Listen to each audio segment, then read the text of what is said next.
Welcome back to State of Play. I'm Sharon Pratt. With me, Karen Tramontano and the Reverend Mark Thompson. The topic today, voting rights and D.C. statehood. We have the perfect guest, LaTosha Brown. She's a community activist, a political strategist, and co-founder of Black Voters Matter.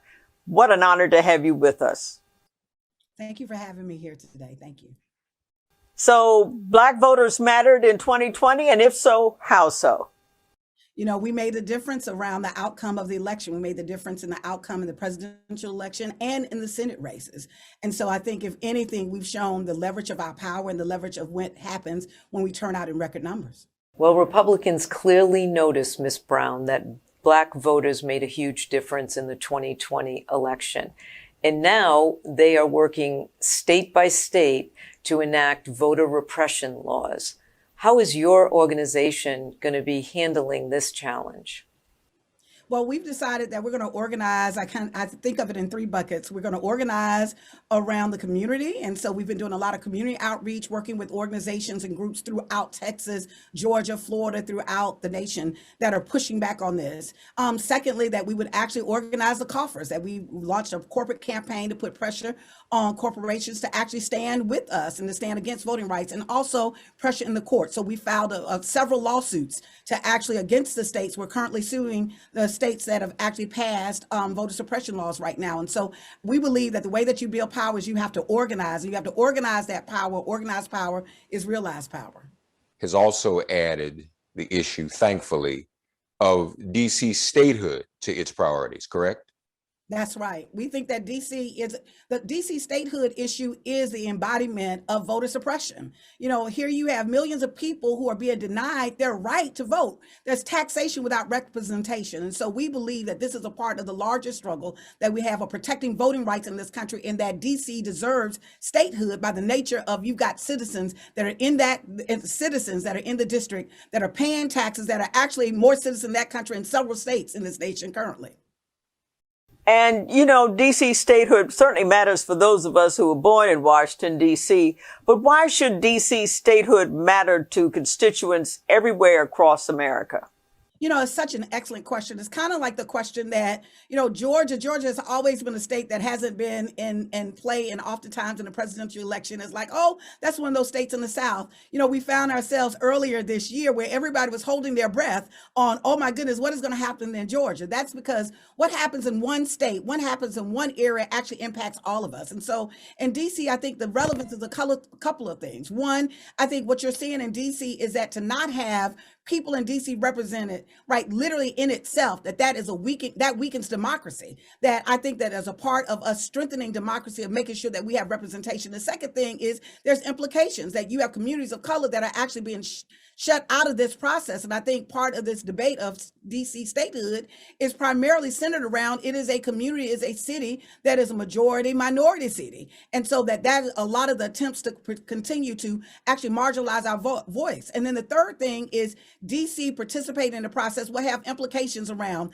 having a U.S. senators that represent a broader base of people that can actually create a broader voice for all of us around the nation. It has implications on not just on state and local policy, but also on national policy going forward. Yeah.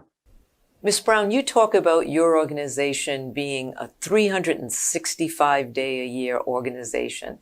Tell us more about what your organization and what you do on the non-election days to organize. Yeah, you know, that part of what we think has been disheartening around why we see less than, oftentimes in elections, you have 50% of the population that don't even bother to engage in the election process. And so for us, we know that it is important that part of the way that you strengthen democracy is that you have to increase engagement. And in order to do that, that is a job that you have to do 365 days out of a year. It has to be centered around people actually having a vision where they center themselves, not just about an election cycle. And so for us, Our work has been centered around how do we engage communities year round in local elections? How do we work around issues, policy issues, referendums, things that actually impact people actually feeling a sense of their power? Oftentimes it's hard to get people to get excited about a presidential election and they've lost control of their local school board. Local elections also matter and they often happen. There's no such thing as an off year. And so for our work, that's part of our work. Our work is doing a couple of things. One, centering people as that their power is important. And then two, literally recognizing that this is ongoing work because it's not just about elections. It's around how do we build power and representation and a government that will be reflective of the people that make up this nation.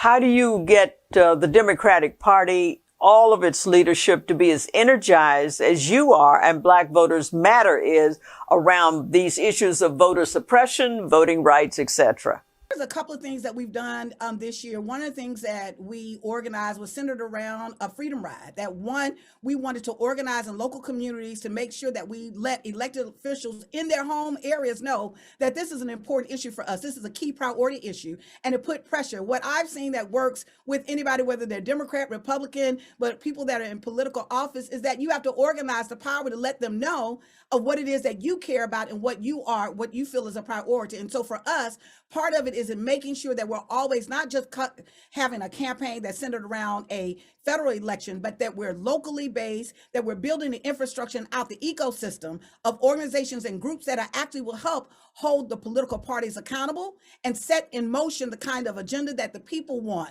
So that in fact, that it's not just about a person being elected, but it's around how are we governed, what policy governs us, and who do we elect to govern us. I think we're at a perfect storm. Having last year where we saw the largest political protests ever in the history of this country, on the backdrop where there was a whole generation of people who have been activated now. Once it's been open, you now have a generation of folks that the baby boomers are not the majority of the electorate anymore. Now you have a younger generation that have been activated. And so what I think going forward, these voter suppression tactics, they are certainly going to be catalytic. And I believe that we can actually getting people engaged in this process of not just saying we're going to fight voter suppression, but that we're going to demand that democracy is not just aspirational in this country, but in fact that it's achieved as is laid out in the Constitution. But one always needs grassroots organizers, people with passion and focus and a strategy. And therefore, we can understand how you had such an impact in 2020. And those who are really excited about D.C. statehood are excited that Black Voters Matter, appreciate that it's a critical element within this arsenal. What an honor it's been for State of Play to have you here, and we thank you for all that you do, and thank you for being a part of State of Play. Thank you for having me.